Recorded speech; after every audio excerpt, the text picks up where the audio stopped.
ভোটারদের উপস্থিতিটা নিশ্চিত করাটা এখন সবচাইতে বড় চ্যালেঞ্জ সকলের জন্য। সেই শপথ বাস্তবায়নে আমরা বদ্ধপরিকর, সেই শপথ হৃদয় থেকে শপথ নিয়েছি। আমি আশাবাদী সাধারণ শিক্ষার্থীরা আমাদের পাশে থাকবে। অভূতপূর্ব রেসপন্স পাচ্ছি এবং একটা মনোরম পরিবেশ বিরাজমান পুরো ক্যাম্পাস ব্যাপী।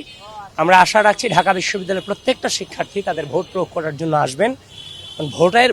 ভোটারদের উপস্থিতিটা নিশ্চিত করাটা এখন সবচাইতে বড় চ্যালেঞ্জ সকলের জন্য। এবং বিশ্ববিদ্যালয় প্রশাসন এবং নির্বাচন কমিশনকে আহ্বান করব তারা যেন ভোটারদেরকে ওভাবেই দিক নির্দেশনা প্রদান করে।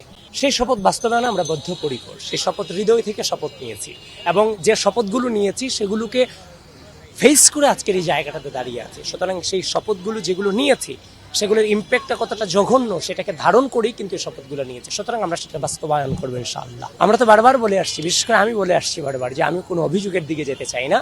নির্বাচন কমিশনের যেমন দায়িত্ব আছে, ঢাকা বিশ্ববিদ্যালয়ের যেমন দায়িত্ব আছে, আমাদেরও তেমন দায়িত্ব আছে, ভোটারদেরও তেমন দায়িত্ব আছে। আমরা সবাই সবার দায়িত্বটুকু পালন করলে আশা রাখছি একটা সুন্দর সুষ্ঠু নির্বাচন উপহার দিতে পারবো, যেটা স্বাধীনতা পরবর্তী বাংলাদেশের ইতিহাসে বিরল। বিজয়ের সম্ভাবনা বলতে আমি সাধারণ শিক্ষার্থীদের কাছে যাচ্ছি।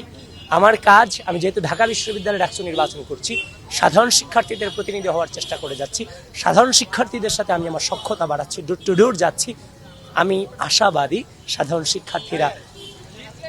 শিক্ষার্থীরা আমাদের পাশে থাকবে। আর চ্যালেঞ্জ দেখছি না কিছু। একমাত্র স্মার্ট সিটি বসুন্ধরা, আধুনিকতায় এক ধাপ এগিয়ে।